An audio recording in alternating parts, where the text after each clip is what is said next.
নমস্কার বন্ধুরা। তো বন্ধুরা, আমি সয়াবিন বড়ি বানাবো। তো এখানে মশলাটা করে নেবো। এই যে আদা রসুনটা বেটে নেবো। এখানে সয়াবিন বড়ি আমি একটুখানি জলে ভাপিয়ে রেখে দিয়েছি। এখানে আমি পেঁয়াজ ভাজা বসিয়ে দিয়েছি। আর এখানে এই যে কুমড়োটা ভেজে নিয়েছি। কুমড়ো ভাজার তেলের মধ্যে পেঁয়াজটা দিয়ে দিয়েছি। তো বন্ধুরা, এই যে মশলাটা দিয়ে দেবো।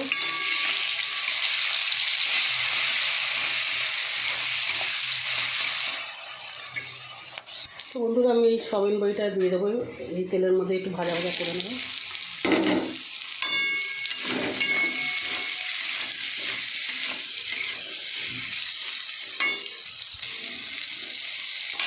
এই যে সয়াবিন বড়িগুলো একটু ভাজা ভাজা হয়ে গেছে, এবার আলুগুলো দিয়ে দেবো। আলুগুলো একটু ভাজা ভাজা মতন হয়ে যাবে এই পেঁয়াজ আদা রসুনের সাথে।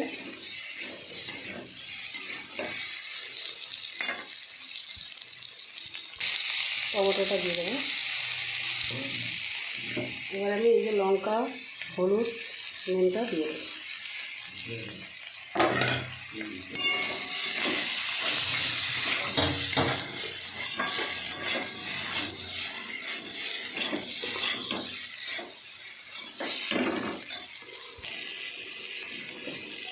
একটু জল দিয়ে দেবো।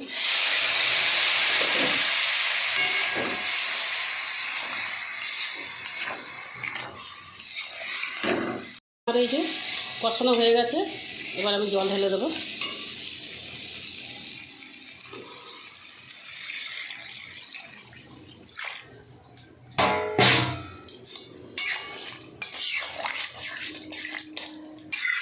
আলাদা করে আমি সয়াবিন বড়িটা ভেজে রাখিনি, এই আলু মশলার সাথে ভেজে নিয়েছি।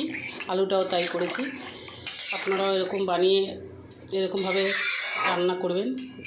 হাতে না টাইম থাকলে এরকমভাবে রান্না করবেন, তাড়াতাড়ি হয়ে যাবে।